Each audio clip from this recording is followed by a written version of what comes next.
Ms. Ferro, thank you for taking on this job. Welcome to the world of conflict and motor carrier safety. Welcome to the committee. We'll have more hearings on this. You'll be here, a frequent visitor, I hope. And but you have the agency before your tenure shifted from the actual numbers of fatalities to rate per 100 million miles traveled. How do you justify that?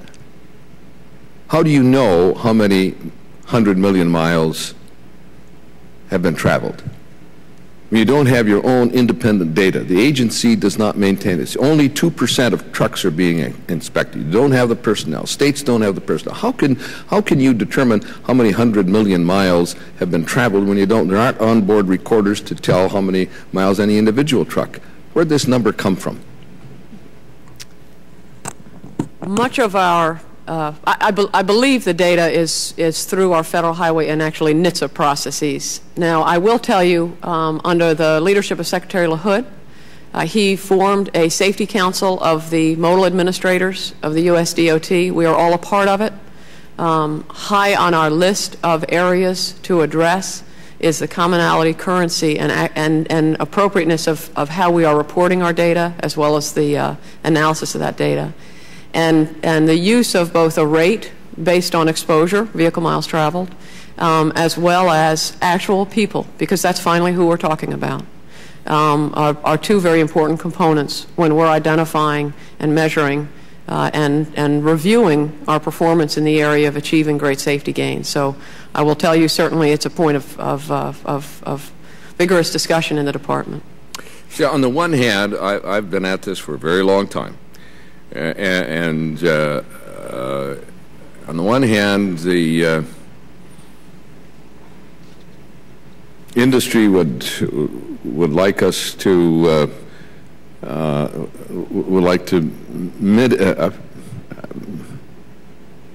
make it appear that the accident and fatality rate are being mitigated because there are more miles traveled, so therefore the incidence of fatalities and injuries is less.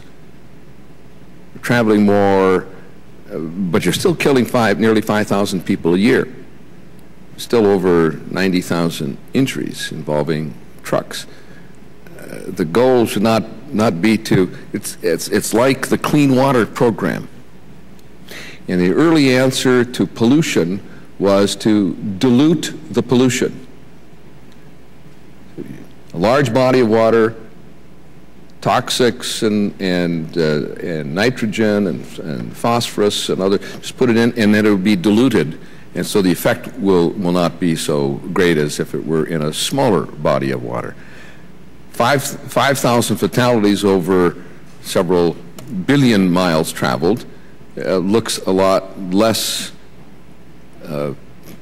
injurious to the public and less a threat than 5,000 fatalities over maybe 100 million miles traveled. You're watering, what I'm getting at is you're watering down the effect of fatalities, watering down the number of fatalities with that. I've never seen a document justifying accidents per miles traveled because you have no database that is reliable for miles traveled. Well, I can tell you in our daily work at the agency, and I've traveled around the country to try and meet with as many of our employees as possible, we don't think in our daily work about rates. We think about people. We think about the people who are getting to go home each night. We think about the people who are making it to their places of work, who are making it to their families. Our focus is saving lives through the significant reduction in crashes with commercial vehicles. And I've set that work in a core framework of raising the bar to enter, maintaining a high standard to stay in, and ensuring high-risk behaviors are removed from the roadway. And that applies whether it's a motor carrier, a driver, or a vehicle, household goods mover, you name it. We've got to do every element of that, and CSA 2010 is a core component of ensuring that anyone we credential and allowed to stay credentialed maintains a high standard to stay operating on the road. And it also identifies tools to get the high-risk behaviors off the road. So again, I appreciate, I respect your perspective on rates, but I just want to say our focus on a daily basis is lives, not rates. And I can speak for our employees throughout the organization nationwide when I say that, because I've met with many of them. Well, I welcome that response and the change in spirit. It reflects an attitude, a culture of safety in the agency that opening paragraph is intended to create, and that is the goal that I had, that we had. And I'll say even when we went to conference with the Senate, John McCain was the lead negotiator in the other body, and he embraced that concept. So it's bipartisan, it's bicameral, but I want to see it reflected, and I welcome your statement, and I hope that you convey that all the way through the agency. And now, what else do we need? You need more personnel. The states need more personnel. Mr. Kepler, you want to respond to that?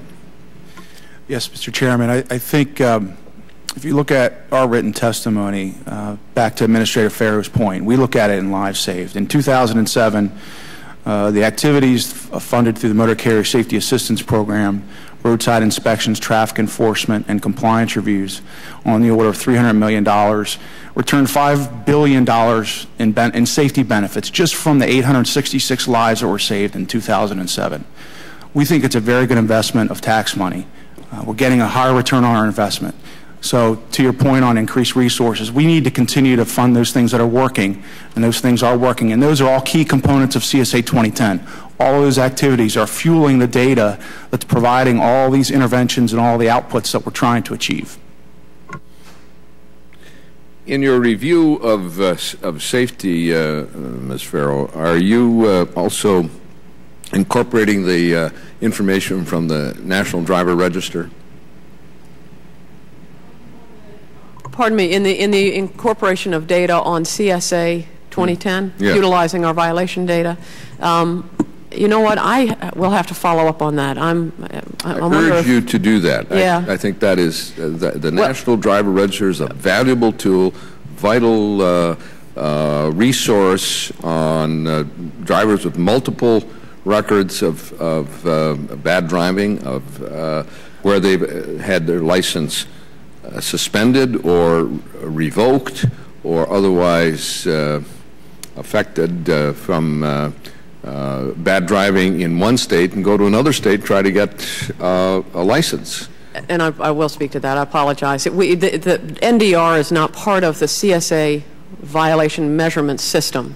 It is part of clearly what states use before issuing either a new CDL or a transferred CDL from another state. It's a vital part of our system for just what you say, to kind of close those loopholes on those drivers that are moving from state to state and where their convictions appear not to be following. So, well, yes, my apologies for my sort of blanks. In the interest of full disclosure, it was my language in the 1982 authorization.